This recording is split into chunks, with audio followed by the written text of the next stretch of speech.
साथियों नमस्कार। स्वागत है आपका आपके ही YouTube channel Study Wings Education पर।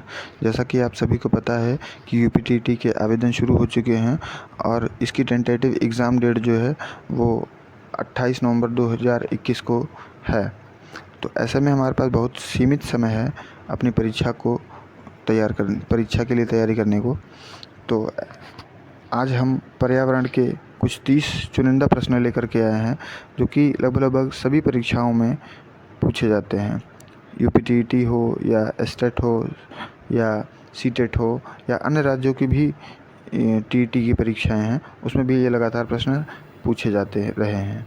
तो आपसे इतना ही कहूँगा कि इन प्रश्नों को बिल्कुल भी स्किप नहीं करना है, ध्यान से सुनना है और इनको बिल्कुल से रट डालना है, क्योंकि हर एक क्वेश्चन इसमें से 1 नंबर ज़रूर आपको दिला सकता है एग्ज़ाम में। कोई भी क्वेश्चन को इग्नोर नहीं करना है आपको, पूरे वीडियो को बिना स्किप किए हुए मेरे साथ देखना है। तो आइए हम शुरू करते हैं अपना पहला क्वेश्चन। हमारा पहला क्वेश्चन है, मानस राष्ट्रीय उद्यान कहाँ स्थित है? हमारे ऑप्शन हैं असम, मेघालय, अरुणाचल प्रदेश, केरल। मैं आपको 5 सेकंड का समय दूंगा अपने आंसर को पिक करने के लिए, और इसका जो राइट आंसर है वो है असम। आइए हम अपने सेकंड क्वेश्चन पर चलते हैं। हमारा सेकंड क्वेश्चन है, राष्ट्रीय पर्यावरण अभियांत्रिकी संस्थान कहाँ स्थित है? हमारे ऑप्शन हैं देहरादून, हैदराबाद, नागपुर, भोपाल। आप लोग अपना आंसर पिक करिए। तो इसका राइट आंसर जो है वो है नागपुर।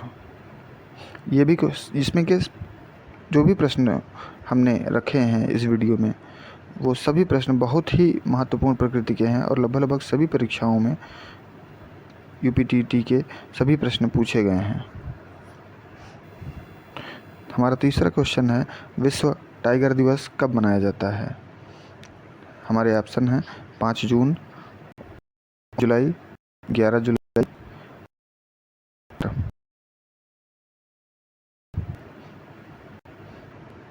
तो आप लोगों ने अपने आंसर पिक कर लिया होगा। हमारा राइट आंसर है जुलाई। माफ़ी चाहूँगा।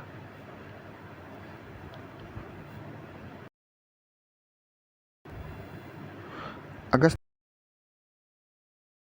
है। तमिलनाडु, कर्नाटक, महाराष्ट्र।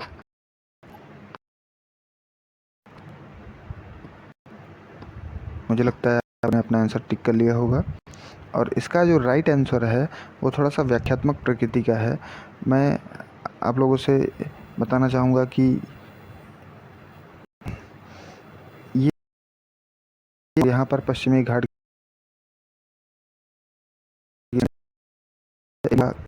और तमिलनाडु दोनों,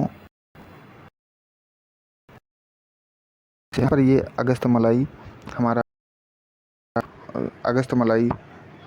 माफ़ी चाहूँगा, ये राष्ट्रीय उद्यान नहीं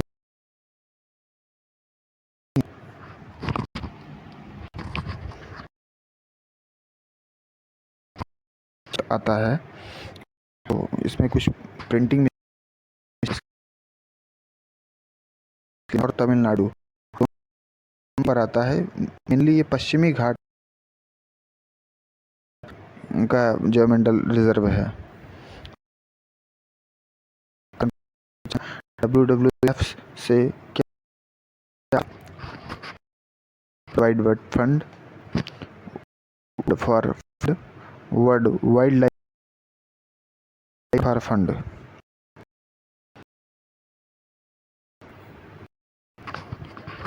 हमारा राइट आंसर है वर्ल्ड वाइल्ड लाइफ फंड।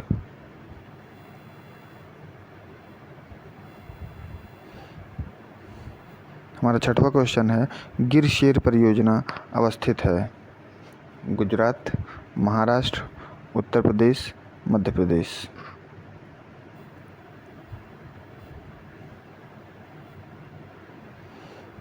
तो गिर जो शेर परियोजना है वो गुजरात के राज्य में स्थित है, गुजरात राज्य में स्थित है। एगमार्क का संबंध है? गुणवत्ता से, पैकेजिंग से, संसाधन से, उत्पादन से। मित्रों, मैं इस वीडियो में किसी भी क्वेश्चन को बहुत एक्सप्लेन नहीं करना चाहूँगा, क्योंकि 30 क्वेश्चन है और ऑलरेडी एक लंबी वीडियो बनेगी, 10 से 15 मिनट की हो सकती है, और मैं बहुत ही कम समय लेकर के आपको बहुत अधिक देना चाहता हूँ। तो जो भी इसकी एक्सप्लेनेशन रहेगी, उसके लिए जहाँ पे मुझे लगेगा कि बहुत ज़रूरी है, वहाँ पर मैं आपको देता चलूँगा। तो एगमार्क का संबंध जो है वो गुणवत्ता से है।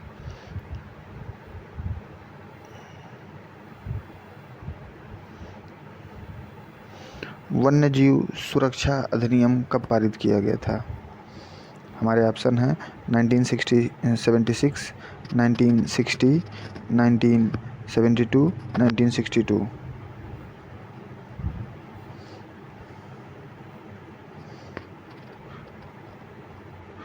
तो इसका राइट आंसर है 1972। हमारा 9वां क्वेश्चन है, सरिस्का राष्ट्रीय उद्यान अवस्थित है? पश्चिम बंगाल, राजस्थान, गुजरात, महाराष्ट्र।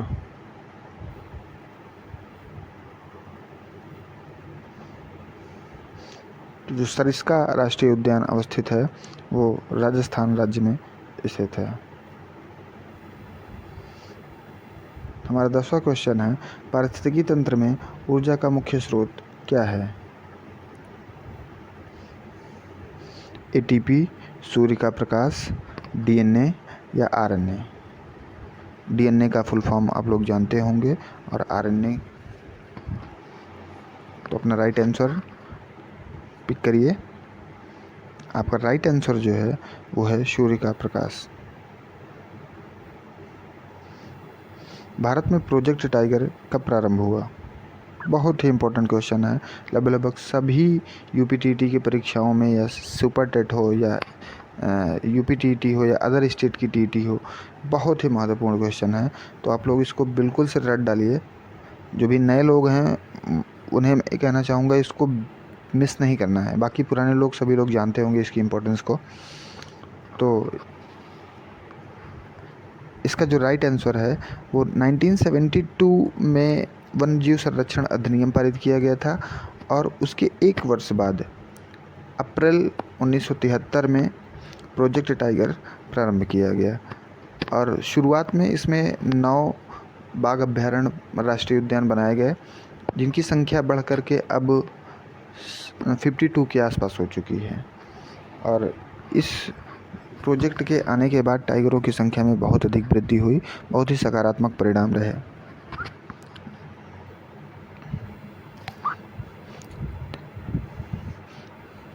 अंतर्राष्ट्रीय न्यायालय का मुख्यालय स्थित है? जिनेवा में, न्यूयॉर्क में, पेरिस में, हेग में?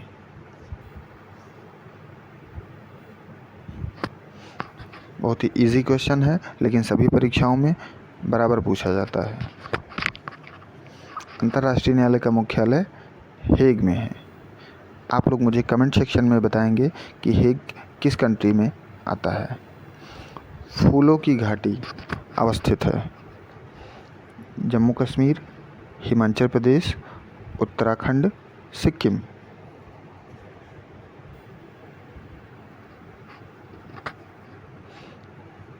तो जो फूलों की घाटी है वो उत्तराखंड में। ग्रीन पीस इंटरनेशनल का मुख्यालय अवस्थित है?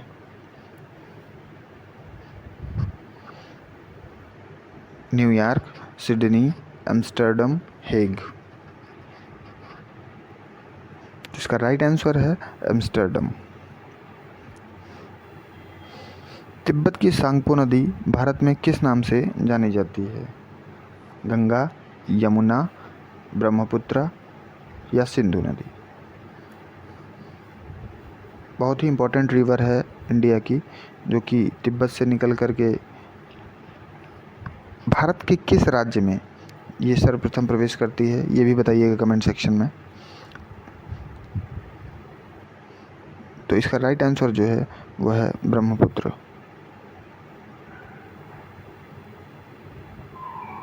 निम्नलिखित में से कौन सी ग्रीन हाउस गैस नहीं है? Carbon dioxide, nitrous oxide, helium, methane.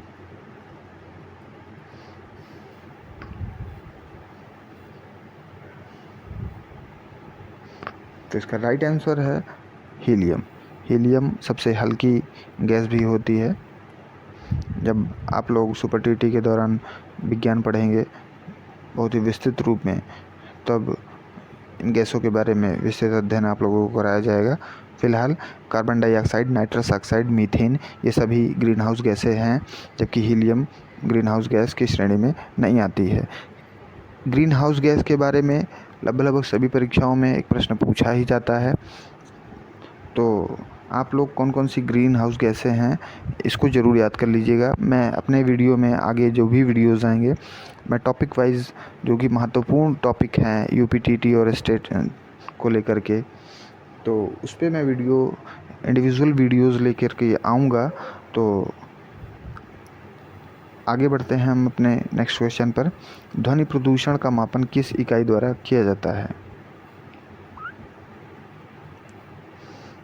Joule, Newton, decibel, nano इकाई। बहुत ही इजी क्वेश्चन लेकिन बहुत ही इम्पोर्टेंट। तो इसका राइट आंसर है डेसिबल। कौन सी नदी बंगाल की खाड़ी में गिरती है? गंगा, यमुना, नर्मदा, दामोदर। ये भी क्वेश्चन बहुत ही इम्पोर्टेंट है। इसकी इम्पोर्टेंस वही लोग समझ सकते हैं जिन्होंने अभी इसके पूर्व में कई एग्ज़ाम दिए होंगे। यूपीटीटी के दृष्टिकोण से बहुत ही इम्पोर्टेंट है। तो इसका राइट आंसर जो है वो है नर्मदा। नर्मदा नदी पश्चिम बंगाल खाड़ी में ना गिर करके अरब सागर में गिरती है। नर्मदा ताप्ती कुछ ऐसी नदियां हैं जो कि पूर्व की ओर ना बह करके पश्चिम की ओर बहती हैं और अरब सागर में अपना मुहाना बनाती हैं। किसी खाद्य श्रृंखला में शाकाहारी होते हैं? प्राथमिक उपभोक्ता, द्वितीयक उपभोक्ता, प्राथमिक उत्पादक, अपघटनकर्ता।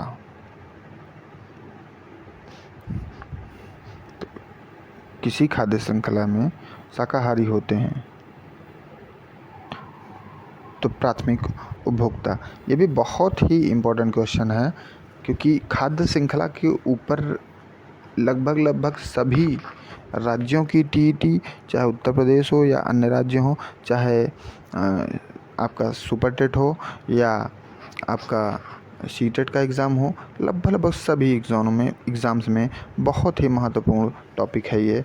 तो इसके ऊपर मैं एक अलग से इंडिविजुअल वीडियो बहुत छोटा सा ज़रूर दूंगा आप लोगों को, ताकि इस टॉपिक में आपको किसी भी तरह की कोई भी कन्फ्यूजन ना रहे। इसमें कई तरह से प्रश्न पूछे जाते हैं, तो उसी वीडियो में हम इस पर वृहद चर्चा करेंगे। हमारा अगला क्वेश्चन है, अंतर्राष्ट्रीय ओजोन दिवस मनाया जाता है। हमारे आंसर हैं, ऑप्शन हैं 16 सितंबर, 7 दिसंबर, 30 मार्च, 22 अप्रैल।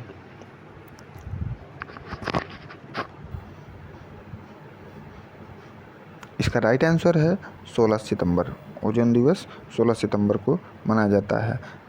मैं आप लोगों से एक क्वेश्चन करता हूं कि ओजोन परत जो है वो किस वायुमंडल के किस श्रेणी में आती है, और ओजोन जो छिद्र पाया गया है वो कहाँ पर पाया गया है? डिटेल में जानकारी आप लोग कमेंट सेक्शन में लिखें। पारिस्थितिकी तंत्र के तत्वों के चक्रण को क्या कहते हैं? रासायनिक चक्र, जैव भू रासायनिक चक्र, भूगर्भीय चक्र, भू रासायनिक चक्र।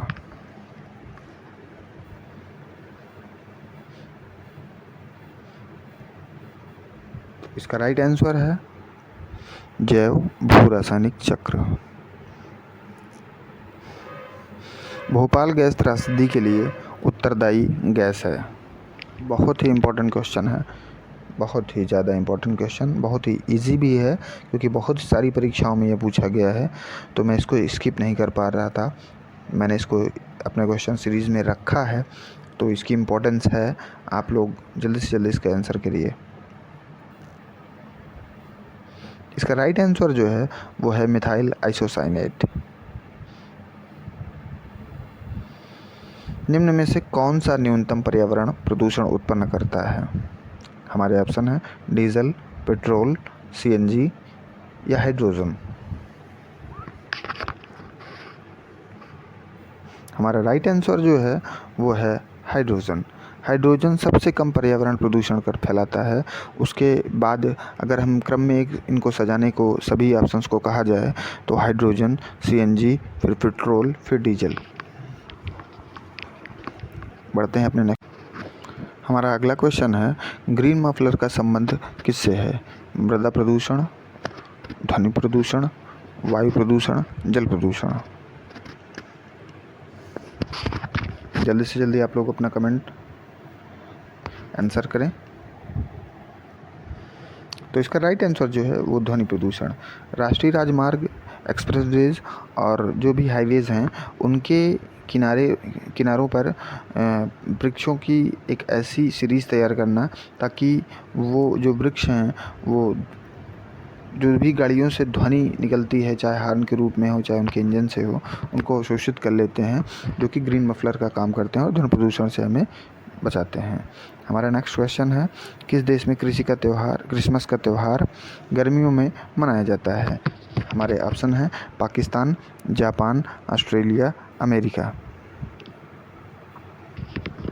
तो इसका राइट आंसर जो है वो ऑस्ट्रेलिया है। आप जानते हैं कि हम पृथ्वी जो है वो पृथ्वी 2 गोलार्धों में बटी हुई है, उत्तरी गोलार्ध और दक्षिणी गोलार्ध। तो ऑस्ट्रेलिया की जो अवस्थिति है वो प्रशांत महासागर में दक्षिणी गोलार्ध में पड़ती है।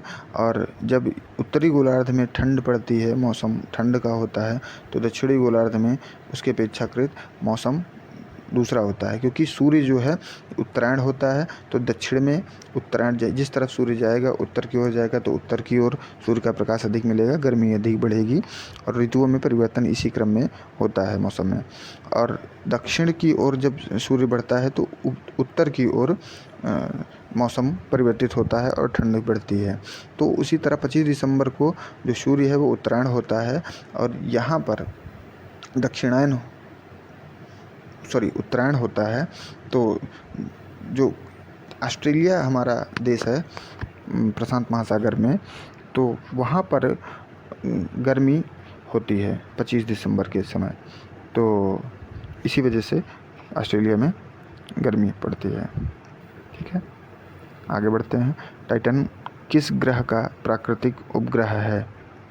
बुध, शनि, मंगल, अरुण। तो हमारे जो राइट आंसर है वो है शनि।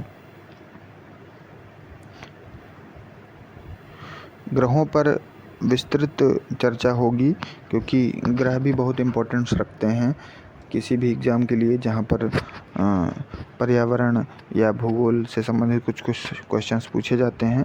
वहाँ पर ग्रहों की स्थिति के बारे में ज़रूर पूछा जाता है। लगभग अक्सर ये देखा जाता है कि ग्रहों से काफ़ी क्वेश्चन उठाए जाते हैं। तो हम ग्रहों के बारे में एक स्पेशल टॉपिक लेकर के इंडिविजुअल वीडियोज़ में उनको कवर करेंगे। तो निम्न में से हमारा नेक्स्ट क्वेश्चन है निम्न में से कौन सी बायोडीजल की फसल है? कपास, गन्ना, आलू, जेट्रोफा। जल्दी से आप लोग अपना आंसर पिक करिए। तो बायोडीजल की जो फसल है वो जेट्रोफा है। बहुत इंपॉर्टेंट क्वेश्चन। पर्यावरण संरक्षण अधिनियम किस वर्ष पारित किया गया? किस वर्ष पारित हुआ था? 1982, 1986, 1992, 1996। तो मित्रों जो इसका राइट आंसर है वो है 1986। भूमंडलीय तापन का कारण है हिमनदों में वृद्धि, वनों में वृद्धि, कार्बन डाइऑक्साइड में वृद्धि, कार्बन डाइऑक्साइड में कमी। जल्दी से आप लोग अपना आंसर पिक करिए।